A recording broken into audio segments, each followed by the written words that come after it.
வணக்கம். டிவிகேவை வச்சு சிரிச்சா போச்சு அப்படின்னு ஒரு வீடியோ போட்டிருந்தேன். அந்த வீடியோவுக்கு அமோக வரவேற்பு. சொல்ல போனால் 1,20,000 வியூஸை தாண்டி போயிட்டுருக்கு. அதே மாதிரி இந்த வீடியோவுக்கு சப்போர்ட் பண்ணுவீங்க அப்படின்னு எதிர்பார்க்குறேன். வாய்ஸ் ஆஃப் காமன்ஸ் அப்படின்ற நிறுவனத்தினுடைய நிறுவனராக இருக்கக்கூடிய ஆதவ் அர்ஜுனா அவர்கள், சென்னையில் இருக்கக்கூடிய லயோலா கல்லூரியின் நிறுவனராக இருக்கக்கூடிய லயோலா மணி அவர்கள், டிவிகேவின் 2ஆம் கட்ட தலைவராக இருக்கக்கூடிய புசி ஆனந்த் அவர்கள், ராஜ்மோகன் அவர்கள், இப்படி பல பேர் தளபதி விஜயை வைத்து பிழைப்பு நடத்தி கொண்டு இருக்கிறார்கள். அவங்க பொழப்பு நல்லா இருக்கட்டும். ஆனால் அதுக்காக விஜயை தெருவுக்கு இழுத்துட்டு வர மாதிரியான இவர்களுடைய செயல்பாடுகளை எல்லாம் பார்க்கும்போது கண்டிப்பாக முடிச்சு விட்டுருவாங்க அப்படின்ற மாதிரி தோணுது. மேலும் இவங்களை பற்றிய மீம்கள் ஆன்லைனில் கொட்டி கிடக்குது. அதையெல்லாம் பார்த்து விட்டு கொஞ்சம் பட்டி டிங்கரிங் செய்வோமா ஃப்ரெண்ட்ஸ்?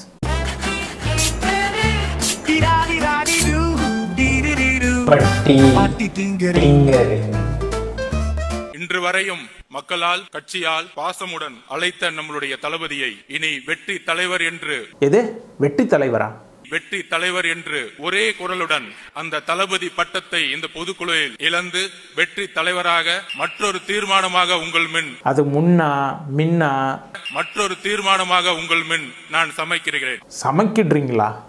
என்னையா பேசுறீங்க? ஆம் என்பவர்கள் கையை தூக்கலாம். ஆம். சோ தளபதியின் இனி அழைக்கக்கூடாது, வெட்டி தலைவர் தான் கூப்பிடணும், அதானே? உலகெங்கிலும் வாழும் 700 கோடிக்கும் அதிகமான மக்கள் கூகுள்ல தேடும் டாப் ரெபல்களில் ஒருவனான டாப் ரெபல்களிலா? ரெபல்னா ரெபல்னா என்னன்னு தெரியுமா?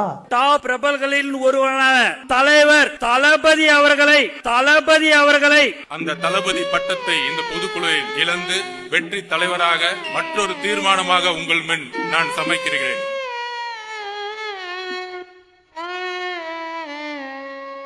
2014 ஜெயலலிதா மேடம் வந்து இந்தியா முழுவதும் பிஜேபியோட அலை இருந்துச்சு. சரி. ஆனா மேடம் ஜெயலலிதா ஒரு செட் பண்ணாங்க. மோதியா லேடியா தேர்ந்தெடுத்த தலைவி, தமிழகத்தினுடைய தலைவி. ஏன் இப்படி சுத்தி வளைச்சு பேசிக்கிட்டு தலைவி வர்சஸ் தலைவா அப்படின்னு பேச வேண்டியதானே? தலைவா படத்துக்கு குடைச்சல் கொடுத்தாங்களா, அதை சொல்றீங்களா? தேர்ந்தெடுத்த தலைவி, தமிழகத்தினுடைய தலைவி. பேசும்போது அதெல்லாம் படுத்துறது. ஐயோ நம்ம மைண்ட் அங்க போகுது. ஏன் தலைவர் வருஷத்துக்கு 1000 கோடி ரூபாய் சம்பாதிக்கிறது விட்டுட்டு வராரு. ரியலி? நீங்க ஆட்சிக்கு வந்துட்டு ரெட் ஜெயின் கம்பெனி நடத்தி சினிமால சம்பாதிச்சுட்டு இருக்கீங்க. Vijay has some serious problem with red giant company அப்படின்னு தெரியுது. அதை வச்சுதான் அவங்க எல்லாம் ஸ்கோர் பண்ணிட்டு இருக்காங்க. இதுவா அரசியல்? தம்பி அர்ஜுன் யாதவ் வந்து ஆண்டுக்கு 1000 கோடி ரூபாய் சம்பாத்தியத்தை விட்டுட்டு வந்திருக்காரு அப்படின்னு சொன்னாங்க. வருஷத்துக்கு 1000 கோடி ரூபாய் சம்பாதிக்கிறது விட்டுட்டு வராரு. 1000 கோடி ரூபாய் சம்பாத்தியம்னா 300 கோடி ரூபாய் வருமான வரி கட்டியிருக்கணும். அவங்க கடந்த ஆண்டு கட்டினதை எனக்கு தகவல் சொன்னாங்க. நான் சரியா தெரியல. 80 கோடி ரூபாய் கட்டியிருக்காங்க. ஆமா, அவர் சொல்றது கரெக்ட் தான். 80 கோடி இன்கம் டாக்ஸ் கட்டுறதா தான் நியூஸ் பேப்பர்ல எல்லாம் ரிப்போர்ட் ஆயிருக்குது. அப்ப மீதி 220 கோடி ரூபாய் வருமான வரி செலுத்த பாக்கி வச்சிருக்காங்களா, கொடுக்கலையா? வருஷத்துக்கு 1000 கோடி ரூபாய் சம்பாதிக்கிறது விட்டுட்டு வராரு.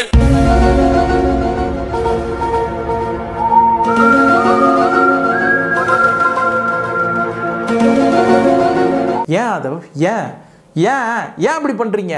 அண்ணனை வீதிக்கு இழுத்துட்டு வரீங்களே, உண்மையை சொல்லுங்க ஆதவ். நீங்க யார்? நீங்கள் யார்? செந்தில ஜெயிலுள்ள வச்சே போடணும்னா நம்மால ஒருத்தன் பிளாக் உள்ள இறங்கணும்டா. அவன் நம்மளும் தெரியாதவனா இருக்கணும். அது நம்ம ஆதவ் அர்ஜுனாவால தான் முடியும். மாண்பு மிகு திரு முதல்வர் விஜய் அவர்களை உள்ள போனா மட்டும் பத்தாது. அது செந்தில் அவனை முயற்சியா நம்பணும். ரொம்ப சார்பான புள்ளிகளால் தான் அது முடியும். உன்னால முடியும். Okay. Code word accepted. அப்போ ஆதவ் அர்ஜுனா திமுகவின் உளவாளியா? தொடர்ந்து பேசுவோம் ஒரு சிறு இடைவேளைக்கு பிறகு. ஸ்டேஜ்ல ஏறது சாதாரண விஷயம் இல்ல. ஏறிட்டா இறங்கவே முடியாது தம்பி. வா, நல்லா பேசணும்னா சார் இப்படி அப்பாயின்மெண்ட் பண்ணிடுவாரு கட்சியில. என்னையா அது? ரோட்ல வரவன் போறவன்லாம் சார் அப்பாயின்மெண்ட் கொடுத்துருவாரு, சார் உடனே கட்சியில செத்துருவாரு, சார் உடனே பதவி கொடுத்துருவாருன்னு பேசுறீங்களே, அந்த அளவுக்கு ஐயா வேக்கண்டா இருக்குது போஸ்டிங்லாம். நல்லா பேசணும்னா சார் இப்படி அப்பாயின்மெண்ட் பண்ணிடுவாரு கட்சியில. ஆக்சுவலா வந்து எனக்கு டிவிக்குன்றது சமீபமா இந்த 2024 தான் எனக்கு தெரிய வந்துச்சு. டிவிக்கு விஜய் வந்து கட்சி எல்லாத்துக்கும் முன்னாடியே தெரியும்பா உனக்கு. இந்த எந்த ஊர் நீங்க? மதுரையில இருந்து தெரியும். எப்படி தெரியல. சர்க்கார் படம் பார்த்தேன், நம்ம விஜய் படம் சர்க்கார் இருந்துச்சுல, அதுல ஒரு கரெக்ட் பொலிட்டிஷியன் அந்த கரெக்ட் வேர்ட்ஸா ட்ரூ வேர்ட்ஸா பேசினாரு. எது சர்க்கார்ல கரெக்டா பேசினாரா? எது இந்த மிக்சியை உடைக்கிறது, கிரைண்டரை உடைக்கிறது, இதை சொல்கிறீங்களா? அந்த மாதிரி அவர் ஆட்சிக்கு வந்துட்டாருன்னா அந்த மாதிரி நடக்குமா?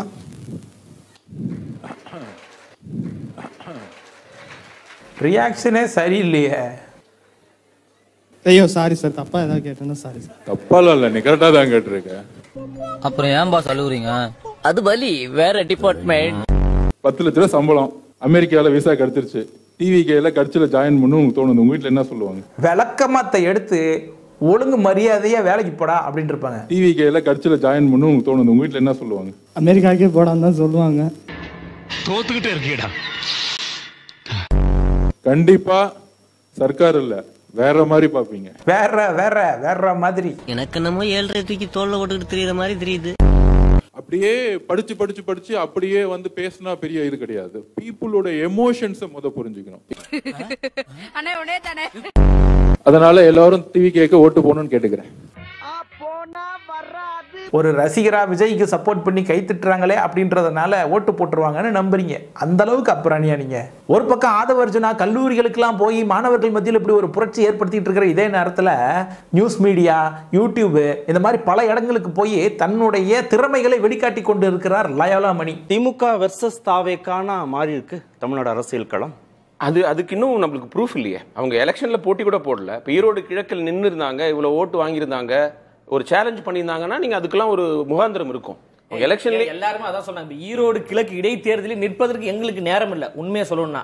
ஈரோடு கிழக்கு இடைத்தேர்தலில் நிற்பதற்கு எங்களுக்கு நேரம் இல்ல, உண்மையை சொல்லணும்னா.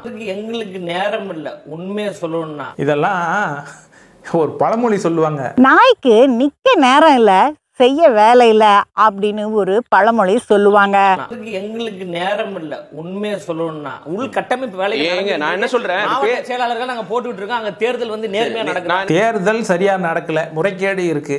இப்ப மட்டும் எல்லாம் சரியாயிடுச்சா? ஏங்க எப்பயுமே இந்த குற்றச்சாட்டு இருக்குது. அப்புறம் என்னங்க இதெல்லாம் ஒரு ஆர்கியூமெண்ட்னு பேசிட்டு இருக்கீங்க? அதிகார துஷ்பிரயோகம் நடக்குது. அதே எலெக்ஷன் கமிஷன் தான எல்லா பொது தேர்தலையும் நடத்த போகுது. இல்லங்க ஒரே எல்லா அதிகாரமும் இருக்கின்ற எல்லா காவல்துறை நெருக்கடி எல்லா அதெல்லாம் எதுவும் கிடையாது, சும்மா உருட்டு, அவ்வளவுதான். இது ஒரு ஏன் நாடாளுமன்ற தேர்தல், ஏன் நாடாளுமன்ற தேர்தல்ல போட்டி ஜனநாயக ரீதியா நடக்குமா நம்ம கேக்குறோம். நாடாளுமன்ற தேர்தல்ல ஏன் சட்டமன்ற தேர்தல் எங்க தலைவர் தெளிவா சொல்லிட்டாரு. அட விடுங்கப்பா விடுங்க, பாவம் ஃபர்ஸ்ட் டைம் எலெக்ஷனை ஃபேஸ் பண்றாங்க. இப்படி எல்லாம் ரவுண்ட் கட்டி அடிச்சா என்ன பண்ணுவாரு? நீங்க வேணா பாருங்களேன், 2026ல மேபி இது கூட நடக்க வாய்ப்பு இருக்கு. திமுக அதிமுக 2 பேரும் கூட்டணி வைப்பாங்க எங்க தலைவர் அவர்களை எதிர்கொள்ள. எப்படி அதிமுகவும் திமுகவும் கூட்டணி வைப்பாங்க? எதுக்குன்னா உங்க தலைவர் விஜய் எதிர்க்கிறதுக்கு. திமுக அதிமுக எதிர்த்து திசையில இருக்கா? எங்க தலைவர் அவர்களை வீழ்த்துவதற்காக திமுக அதிமுக கூட கூட்டணி வைக்கலாம். ஏன் அதோட நிறுத்திக்கிட்டீங்க? 2029 லோக்சபா தேர்தலில் விஜய் தான் பிரதமரா வருவாரு. அப்ப காங்கிரஸும் பிஜேபியும் விஜய் எதிர்த்து கூட்டணி சேருவாங்க அப்படின்னு பேச வேண்டியது தானே? தலைவர் அவர்களை வீழ்த்துவதற்காக திமுக அதிமுக கூட கூட்டணி வைக்கலாம். இதெல்லாம் வந்து பயங்கர ஜோக்கா இருக்கு. ஜோக்லாம் கிடையாது, உங்களுக்கு ஜோக்கா தான். ஆமா, உங்களுக்கு தான் ஜோக்கு, இவங்களுக்கு அது வாழ்வியல். திமுக சேலம் என்பது திமுகவின் கோட்டை அப்படின்னாங்க. அந்த கோட்டையில் ஓட்டை போட்டு தமிழக வெற்றி கழகத்தின் கோட்டையாக மாறிவிட்டது. கோட்டையில ஓட்டை போட்டீங்களா? நீங்க கோட்டையில ஓட்டை போடுவீங்களோ ஓட்டையில கோட்டை போடுவீங்களோ எனக்கு தெரியாது. ஆனா ஓட்டை கொண்டு போய் ஓட்டையில போட்டுறாதீங்க. என்னதான் நடக்கும் நடக்கட்டுமே, இருட்டினில் நீதி மறையட்டுமே, தன்னாலே வெளிவரும் தயங்காதே, தலைவன் இருக்கிறான் மயங்காதே. முடியாதென்று ஊரா சொல்லும் நம்பாதே, பொய் பரிதாபம் காட்டும் எந்த வர்க்கத்தாடும் இணையாத, உலகத்தின் வழியெல்லாம் வந்தால் என்ன உன் முன்னே, பிரசவத்தின் வழியை தாண்ட பிறந்த அக்கிளை சிறகுகள் நம்ம. அப்படின்னா நெருப்பில் வந்தவர்கள் நாம், அக்கிளை சிறகுகள் நம்ம. காரணம் நாம் பண்ணிக்குள்ள சத்திரியர்கள். இது போக நாம் தமிழர்ல இருந்து சீமான்லாம் பயங்கரமா தாக்குதல் நடத்திட்டு இருக்காரு டிவிகே மேல. கொண்ட கொள்கைக்கு லட்சியத்துக்கு எதிராக பெத்த தாய் தந்தரே வந்தாலும் நமக்கு எதிரிதான். இங்கே போர், லட்சிய கூட்டத்திற்கும் ரசிகர் கூட்டத்திற்கும் இடையே போர், சண்டை. Okay, code word accepted. ஒண்ணுமே இல்ல, இசட்டு பிரிவு ஓய் பிறகு சட்டு பிரிவு பாதுகாப்பு. Okay, code word accepted. அப்படி துப்பாக்கி இப்படி துப்பாக்கி. திமுகவின் உளவாளியாக செயல்படுகிறாரா நாம் தமிழர் சீமான்? தொடர்ந்து பேசுவோம் ஒரு சிறு இடைவேளைக்கு பிறகு. ஒண்ணுமே இல்லாத எல்லா பயலுக்கும் இசட்டு ஒய் பிரிவு பாதுகாப்பு அப்படி துப்பாக்கி இப்படி துப்பாக்கி கிடையாது. நான் சத்தியமா சொல்ல போனா ஆட்சியே கிடையாது அண்ணா. ஏப்பா டிவிக்கே இந்த பிள்ளைக்கு எதனா பதவி கொடுத்து விடுங்கப்பா. கூத்தாடின்றீங்களே ஊ புள்ளைய அல நச்சிட்டு தானே வந்தா அந்த ஒரு வருஷத்துக்குள்ளே தூக்கி உட்கார வச்சல. கையில பிஸ்கெட் பால் எதனா கொடுத்து ஓரமா உட்கார்ந்து தொட்டு தொட்டு சாப்பிட்டுட்டு இருக்க சொல்லுங்கப்பா. பாவம் எவ்வளவு தொண்டை தண்ணி வத்த பேசிக்கிட்டு இருக்குது. இதா பார்த்து செய்யுங்க. நாங்க உட்கார வைக்கிறோம் எங்க தளபதியா. இது போக தமிழக வெற்றி கழகத்தின் ஃபேன்ஸ் கிளப்ல இருந்து என்ன பேசிக்கிறாங்க சமூக வலைத்தளத்துல அப்படின்றத கேட்கலாமா? அதே திரும்பி வருதுன்னு என்ன பண்ண போறீங்க? இல்ல ஏடிஎம்கேக்கு அதே பழைய ஸ்ட்ராங் வருதுன்னா நீங்க என்ன பண்ணுவீங்க? திரும்பி வரோம் டிஎம்கே. சரியா? we are not DMK. நீங்க டிஎம்கே இல்ல டிவிகே. இது ஒரு செய்தின்னு சொல்றீங்க. நீங்க இந்த கதையெல்லாம் திமுக கிட்ட ஜெயிச்ச கதையெல்லாம் எங்க கிட்ட வந்து பேசக்கூடாது. சரியா? ஆமாமா உங்ககிட்ட பேசக்கூடாது. இவங்க கிட்ட பேசக்கூடாதுப்பா. விஜய்ங்கிறது ஒரு தனிப்பெரும் பினோமினா. அது வந்து யாரு பினோமினாவா? யார் அது? நீங்க வந்து திமுகவுல கருணாநிதியை ஜெயிச்சது, ஸ்டாலின் கிட்ட தோத்து போனது, ஸ்டாலின் கிட்ட ஏன் தோத்து போனோன்றதுக்கு டிடிவி தான் ஓபிஎஸ் தான் காரணம் உட்காந்து அழுகிறது. இந்த அழுகினி கதையெல்லாம் எங்க கிட்ட பேசக்கூடாது. ஆமாமா அவங்க கிட்ட பேசாதீங்க. ஏப்பா இவங்க பேரண்ட்ஸை கண்டுபிடிச்சு அவங்க கிட்ட பேசுங்கப்பா. இவங்க கிட்ட போய் பேசிட்டு இருக்கீங்க. நீங்க விஜய்ங்கிற ஒரு ஆளை இது வரைக்கும் நீங்க அதிமுக எதிர்கொண்டிருக்கீங்களா? கிடையாது இல்ல. இந்த தேர்தல தானே எதிர்கொள்றீங்க. விஜய் இதுக்கு முன்னாடி எலெக்ஷன்ல ஏடிஎம்கே டிஎம்கேவே எதிர்கொண்டாரா அப்படின்ற கேள்வி எல்லாம் கேட்கறதுக்கு முன்னாடி முதல்ல எலெக்ஷனை எதிர்கொண்டாரா அப்படின்ற கேள்வி முதன்மையானது. இது வரைக்கும் எல்லா கரிஸ்மாட்டிக் லீடர்ஷிப்ஸ்னா அது வந்து பிரைமரியா சொல்ல போனா ஃபர்ஸ்ட் 2 ரேங்க்னா அது ஜெயலலிதா எம்ஜிஆர் இவங்கள தான் சொல்லலாம். கரிஸ்மேட்டிக் லீடர் இவங்க 2 பேர் தான். ஏன் அண்ணாவெல்லாம் அவங்கள பொறுத்த வரைக்கும் கரிஸ்மேட்டிக் லீடர் கிடையாதா? காம்படிஷன்ல இல்லையா? அவங்களுக்கு நிகரான அவங்களோட அதிகமான கரிஸ்மேட்டிக் லீடர்ஷிப் இருக்க ஒருத்தர் இப்பதான் வர்ற களத்துக்கு வர்றாரு. உங்கள்ட்ட அந்த மாதிரி ஒரு ஆள் இருக்கா? கிடையாது இல்ல. அப்புறம் என்ன நீங்க என்னமோ இது வரைக்கும் நீங்க எம்ஜிஆர் வந்து கருணாநிதியை ஜெயிச்சிருக்காரு. எம்ஜிஆர் இன்னொரு எம்ஜிஆர் ஜெயிக்கல. எம்ஜிஆர் இன்னொரு எம்ஜிஆரை எதிர்கொண்டிருக்காரா? என்னையா பேசுறீங்க? எந்த உலகத்திலேயே வாழ்றீங்க? சரியா? எடப்பாடி பழனிசாமி ஸ்டாலின் தோத்துருக்கார். அவர் ஒண்ணு விஜயை எதிர்த்து நின்று ஜெயிக்கல, அல்லது வந்து ஸ்டாலினையும் எதிர்த்து நின்று ஜெயிக்கல. விஜய் ஸ்டாலினையும் எடப்பாடியும் எதிர்த்து நிக்கிறார். விஜய் தான் ஜெயிப்பார். நீங்க வேணா பாப்பீங்க. என்னென்ன சொல்றோம் பாருங்க. கம்பி கட்டுற கதையெல்லாம் எடுத்து போடுறாங்க. அண்ணா உங்க பொலிட்டிக்கல் கேரியரை குழி தோண்டி புதைக்கிறதுக்கு வெளியில இருந்து யாரும் வர வேணாம். இவங்களே போதும். உளவாளிகள் தேவையில்லை. இவர்கள் மட்டுமே போதும். அனைவருக்கும் வணக்கம். நம்மளோட தம்பி பாத்தீங்கன்னா இன்னைக்கு வந்து நம்மளோட நாம் தமிழர் கட்சியில வந்து இணைகிறாரு. இந்த தம்பியா? இவர் பயங்கரமான ஆளாச்சு. தமிழக வெற்றி கழகத்துல இருந்து நாம் தமிழர் கட்சிக்கு வந்து இணைகிறாரு. வாழ்த்துக்கள் தம்பி. ரைட்டு. அது மட்டும் இல்ல, திராவிடமும் தமிழ் தேசியம் ஒன்னும் அண்ணா சொல்றாரு. எனக்கு அது உடன்பாடு இல்ல. உடன்பாடு இல்ல. இப்பதான் உங்களுக்கு உடன்பாடு இல்ல அப்படின்றது புரிஞ்சிருக்குது. இன்னொன்னு ஈவேரா வந்து எனக்கு அவர் கொள்கையை நிறைவேற்றிருக்காரு. அதுல எனக்கு உடன்பாடு இல்ல. எனக்கு தமிழ் தேசியம் தான் எனக்கு ஏத்த கொள்கையா இருக்கு. நான் நாம் தமிழ்ல இணைகிறேன். நான் இதெல்லாம்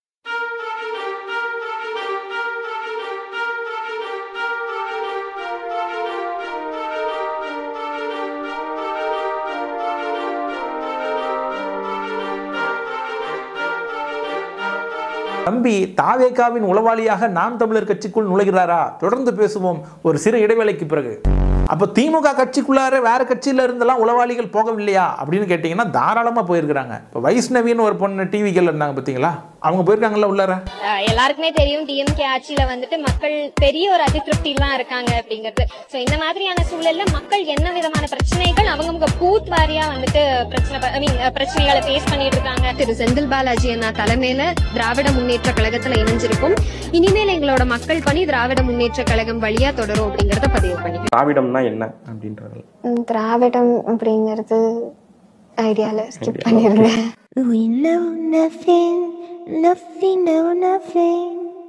அது போல நாம் தமிழர் கட்சியில இருந்து காளியம்மா போனாங்க இல்லையா? திமுகக்குள்ள போறதுக்கு ட்ரை பண்றாங்க. ஆனா அவங்களை அக்செப்ட் பண்ணிக்க மாட்டேன்றாங்க. சீக்கிரம் காளியம்மாவை திமுகக்குள்ளார எடுத்துக்கிட்டாங்க அப்படின்னா எல்லா கட்சிகளுக்குள்ளாரையும் உளவாளிகள் இருக்கிறாங்க. இந்த உளவு பார்க்கும் பிரிவுகள் பல்வேறு பிரச்சனைகளை ஏற்படுத்தக்கூடும். தமிழக அரசியல் வரலாற்றில் தாவேகாவுக்கு இது ஒரு மிகப்பெரிய வெற்றியை தேடி தரும் அப்படின்றத நான் ஆழமா நம்புறேன். ஆனால் மரத்துல ஏறாத இறங்க. ஏன் சேர தூக்குறீங்க? சேரவை எதுக்கு தூக்குறீங்க? என்ன காரணம்? இப்பதானே சொன்னேன். வைங்க சேர கீழே.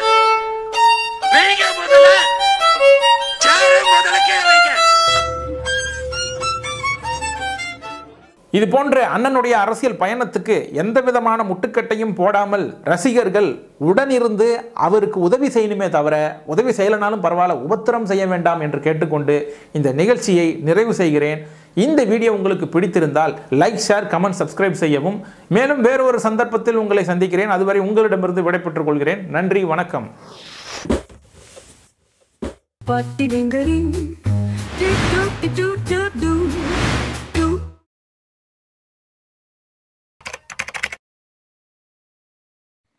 We know nothing, nothing, know nothing. We need nothing, nothing, know nothing.